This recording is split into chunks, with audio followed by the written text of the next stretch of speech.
गडचिरोली जिल्ह्यातील चामोर्शी तालुक्यातील मुरखळा माल येथे फायलेरिया निर्मूलन मोहिमेदरम्यान विद्यार्थ्यांना देण्यात आलेल्या गोळ्या खाल्ल्यानंतर काही विद्यार्थ्यांची प्रकृती बिघडल्याची धक्कादायक घटना समोर आली आहे।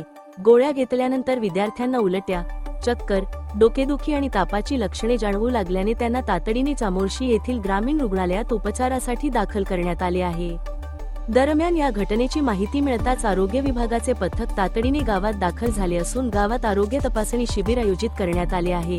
विद्यार्थ्यांची प्रकृती सध्या डॉक्टरांच्या देखरेखीखाली असून या घटनेची सखोल चौकशी करण्याची मागणी पालकांकडून करण्यात येत आहे। महाराष्ट्र लाईव्ह न्यूज पत्रकार धनराज वासेकर, राज्य प्रतिनिधी, गडचिरोली। असं तुला ताप कशामुळे आला बापू? गोळ्या खाल्ल्या। कोण दिला गोळ्या? बोडावारी दिली? म्हणजे गोळी दिल्यावर किती वेळात आला? 2-3 दिवसात आला। 2-3 दिवसात आला ताप? त्याच्या आधी तुला ताप येत होता का? नाही, थोडा ताप आल्याने येत होता पहिलं।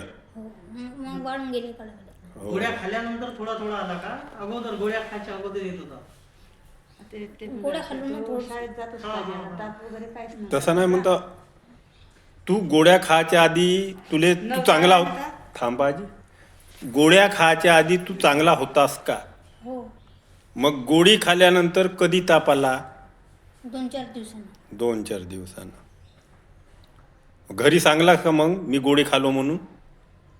नाही, घरी नाही सांगला गोळी खालो तर ताप आला म्हणून? 5-7 दिवसांना सांगले। 5-7 दिवसांना चांगला ना? तू इथे ॲडमिट कधी झाला? झाला।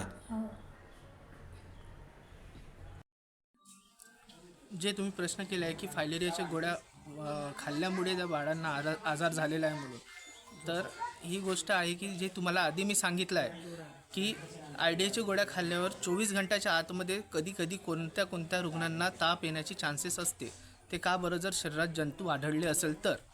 पण आपण जे रुग्ण भरती झाले आहे ते 2 मार्च आणि 28 फेब्रुवारीला भरती झालेले आहे आणि आपण सगळ्यात आखरी गोळी त्या भरती झाल्यांपैकी हे 26 फेब्रुवारीला गोळी खाऊ घातलेला आहे। ही लक्षणे गोळ्यामुळे साईड इफेक्टमुळे आहेत का? नाही, या गोळ्यांचा असर 24 घंट्याच्या आतमध्येच जो होईल तो लक्षणे दिसून येतात। आणि हे जे भरती झालेले रुग्ण आहे यांना खूप जास्त प्रमाणात ताप आणि उलट्याचं पण दाखवलं आहे काही रुग्णांना। आणि त्यांची तिथे जे रक्त तपासणी केली आहे ती टायफॉईडकडे जात आहे, तर ही पाण्यामुळे होण्याची शक्यता आहे। औषधाचे डोस योग्य प्रमाणात दिले गेले? औषधाचे डोस जे आपल्याला पट्टी मिळाली आहे उंच आणि वयोगटानुसार, आपण ऑलरेडी वयानुसार आणि उंचीनुसारच आपण प्रदान केलेलं आहे सगळ्यांना। मुलांची प्रकृती सध्या तात्पुरता कशी आहे? सध्याच्या तात्पुरत्या याच्यामध्ये ते सगळे स्टेबल आहे पेशंट आणि उपचार चालू आहे त्यांच्यावर। आपला परिचय? माझे नाव मी डॉक्टर शुभम अनिल दुमपेट्टीवार, प्रभारी वैद्यकीय अधिकारी, प्राथमिक आरोग्य केंद्र, लखमापूर बोरी।